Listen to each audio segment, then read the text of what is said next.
Man, oh man, the Bulls need a player like Lauri Markkanen. Wouldn't it be nice if we had a player like that? All jokes aside, welcome back to another episode of Let's Talk Bulls podcast. Let's get into discussing this ugly loss to the Utah Jazz. Now, as you guys noticed, if you checked out my pregame podcast before that Utah Jazz game, I specifically mentioned that the Chicago Bulls should have won this game versus the Utah Jazz. Okay, that was a very winnable game. This is one of those games where it's like, okay, of course you don't want to just look at a team like you're going to easily beat them, or they're just going to be a pushover team or something like that. But this is a game that the Bulls should have definitely won versus the Utah Jazz. They let this one get away from them. Very high scoring game.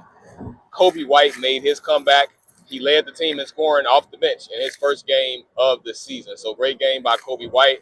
Unfortunately, the Bulls ended up with the loss. To me, this was an ugly loss. Lauri Markkanen almost had 50 points. You know, he led the Utah Jazz with 47. And this is just an ugly loss for the Bulls.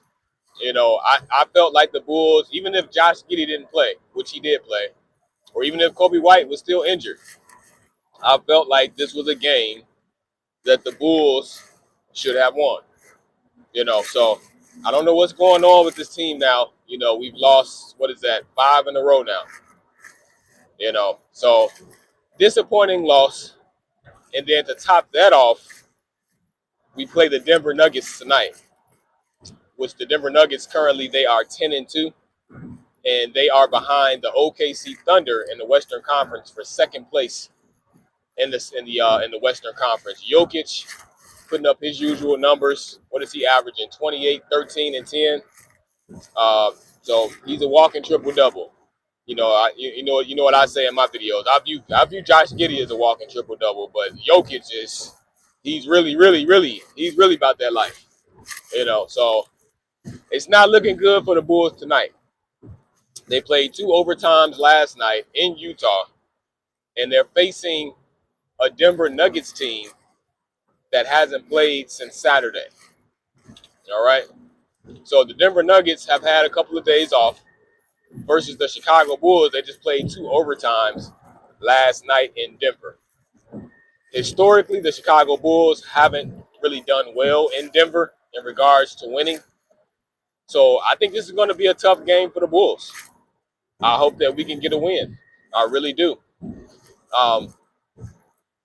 It would have been nice if we beat the Utah Jazz like we were supposed to, but we didn't beat them, you know. So hopefully this team can pull it together. I don't know what's going on with this team.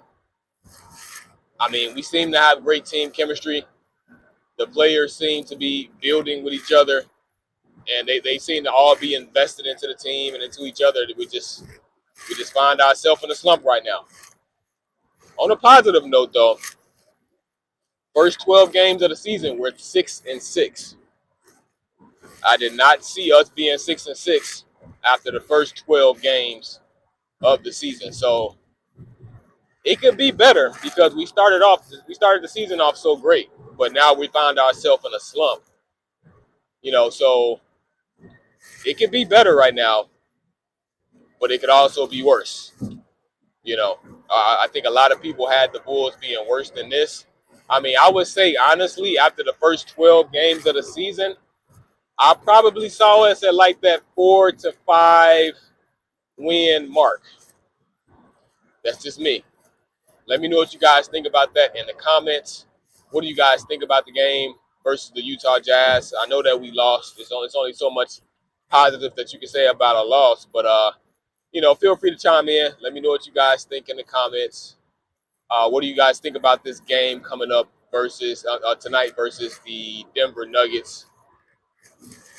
I think the Bulls are going to lose this game. That's what I think. I'm just keeping it real. You know, I'm rocking with the home team. I'm always going to be rooting for the Bulls like I am tonight. But if we're going to keep playing like we've been playing these last 5-6 games, it's not looking good for the Bulls tonight. It's just not. Now, I will say this. This is another positive note here. All right. I will say this. If somebody on our team can step up and be that leader, be that voice in the locker room, that's what this Bulls team needs. If you go back and listen to all of my previous videos, even when we were on the win streak, one of the key things I was saying, even when we were winning 4 and 5 games in a row, one of the key things I was saying was that I still feel like this Chicago Bulls team lacks true leadership. Okay, we have a ton of skill on this team, a lot of skill. Okay, we're a very skilled team. I feel like we're one of the best skilled teams in the entire NBA. What the Chicago Bulls are missing, and it may currently be on our roster, maybe somebody is growing into that role. Maybe it's Kobe White. Maybe it's Bazelis. Maybe it's Desumu. Uh, maybe it's Josh Giddey.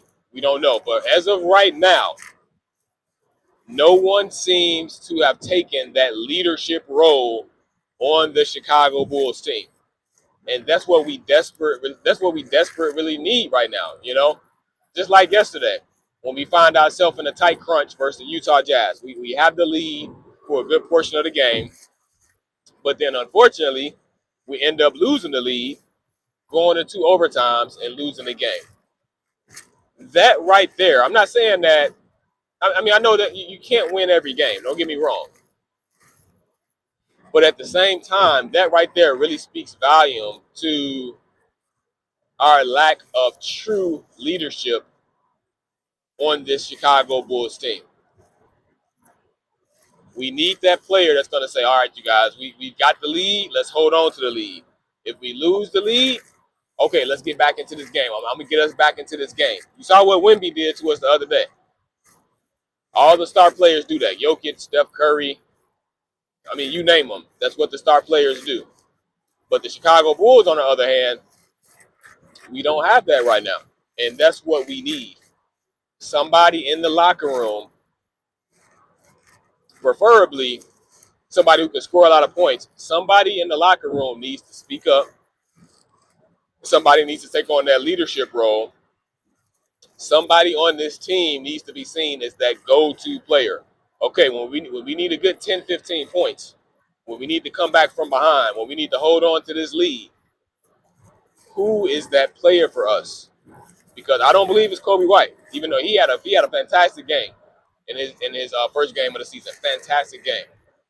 Okay, I don't believe it's Kobe White. I don't really believe it's Josh Giddey.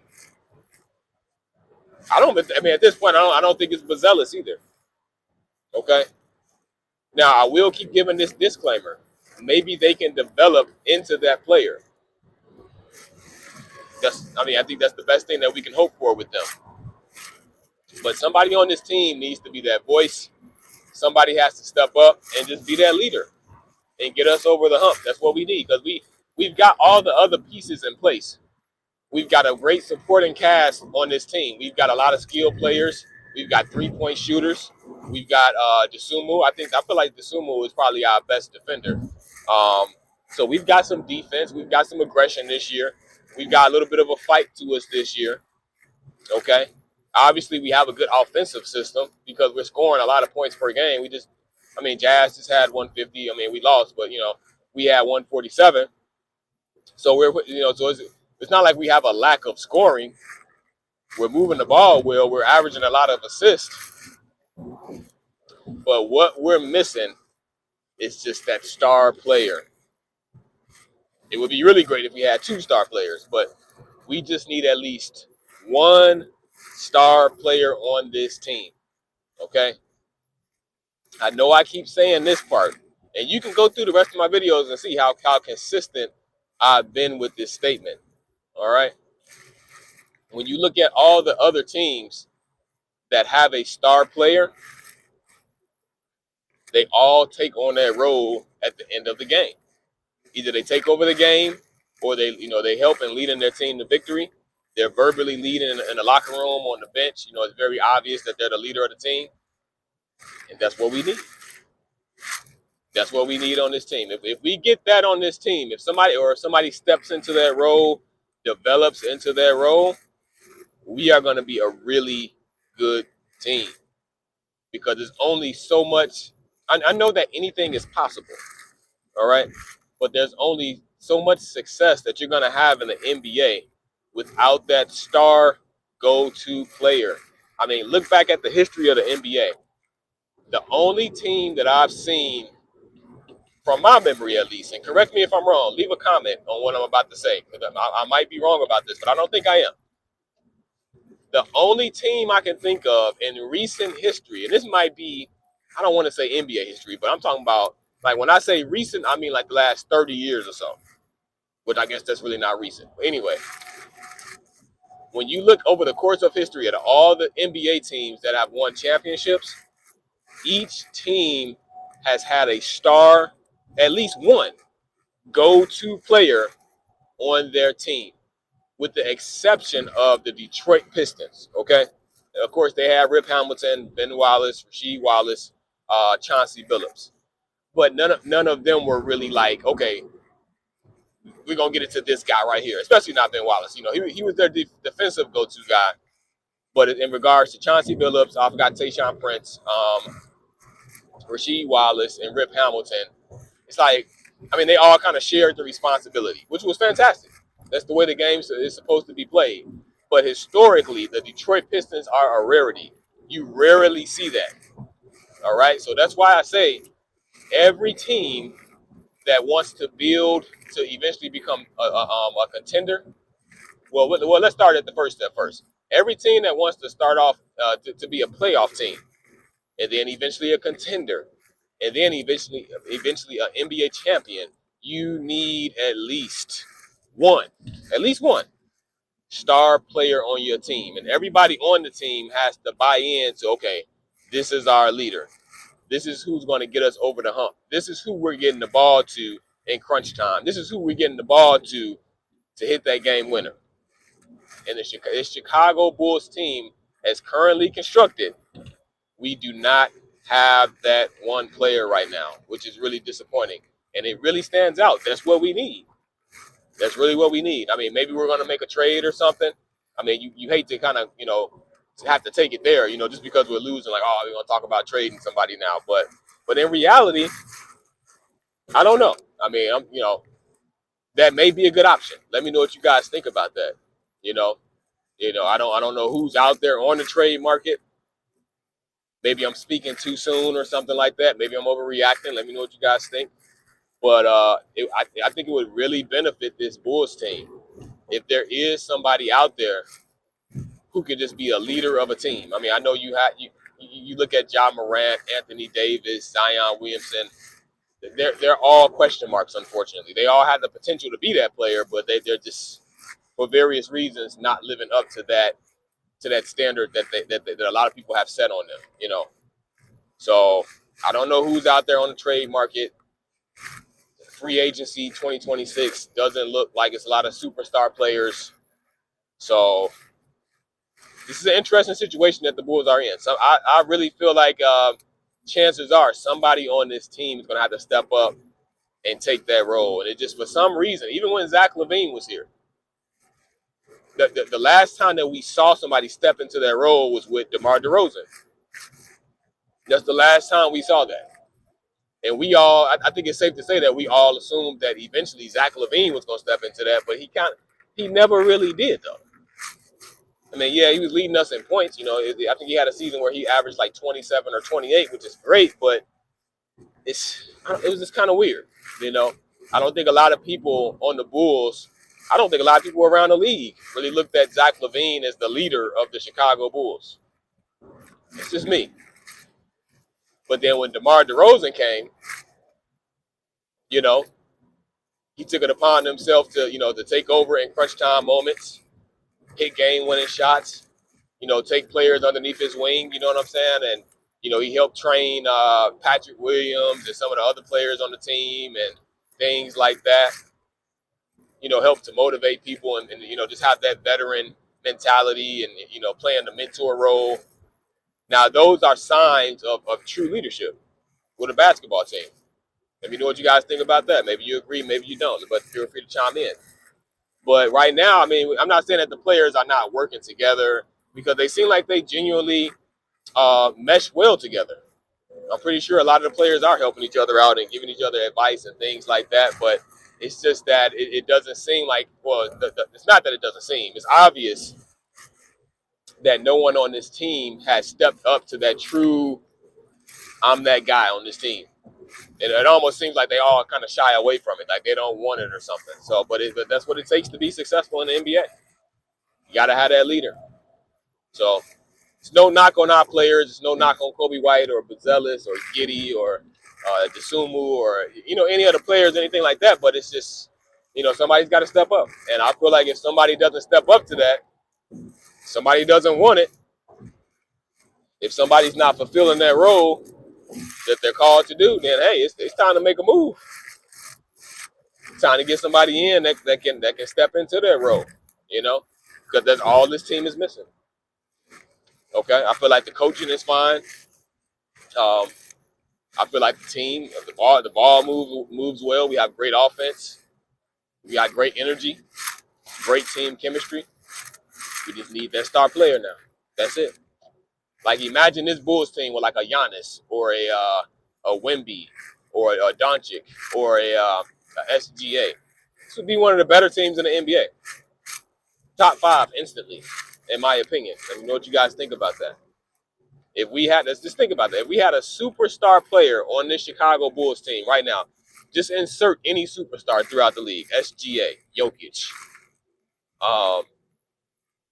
Anthony Edwards, Wemby. I mean, you name the superstar player, and I can assure you that just imagine them on this Bulls team right now, it's currently built. We would be contenders in the East.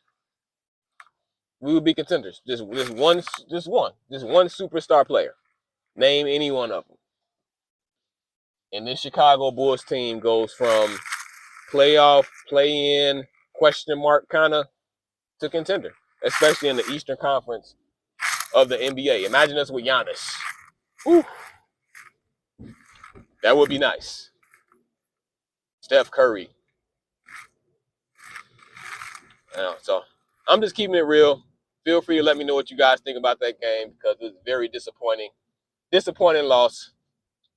It is what it is. Can't win them all. Can't lose them all either. Unless you're just a really terrible team. Then you can lose them all. But feel free to chime in. Feel free to subscribe to my channel. If you haven't subscribed already, what you doing? Go ahead and subscribe. If you've already subscribed, thank you so much. I keep saying this. I am going to eventually get to making a subscriber appreciation video because I appreciate you guys so much. Thank you guys for tuning in to another episode of Let's Talk Bulls podcast. I hope the Bulls get this win tonight versus the Denver Nuggets. In Denver, it's not looking too good. I'm just keeping it real. I think the Bulls are going to lose this game. And you might not hear a lot of Chicago Bulls podcasters say that. Or maybe you will. I don't know. But I'm assuming a lot of people, some people have biases and stuff like that. Oh, yeah, the Bulls are going to win every game. Like, nah, I know we won't win every game, I'm just keeping it real, being honest. I don't see us winning this game tonight. I'm hoping that we do. Don't get me wrong. I'm not hating on the Bulls. I'm still team Bulls. I'm still team Let's Go Bulls. I'm still team See Red. Don't get it twisted, I'm just keeping it real though. Especially after how we've been playing recently. I don't know. Jokic probably about to drop a 50-point triple-double on us or something. Maybe a 60-pointer. A 70-pointer. Who knows with Jokic. So Bulls got to get together. Make sure you guys subscribe. Hit that subscribe button. When you guys do press that subscribe button, it encourages me and inspires me to keep making videos. Thank you guys for chiming in. Thank you for engaging with this channel. I also do like little surveys on this channel as well. I ask questions like, hey, do you think the Bulls are going to win tonight? Is Zach LaVine one of the highest ranked Bulls ever? I just ask, various questions about the Chicago Bulls. So feel free to check that out on my channel. Go to view my actual YouTube channel, and then you'll see those polls that I come up with. So feel free to engage with those and vote on those and things like that. Thank you guys so much for tuning in to another episode of Let's Talk Bulls podcast. Hit that subscribe button. It's out.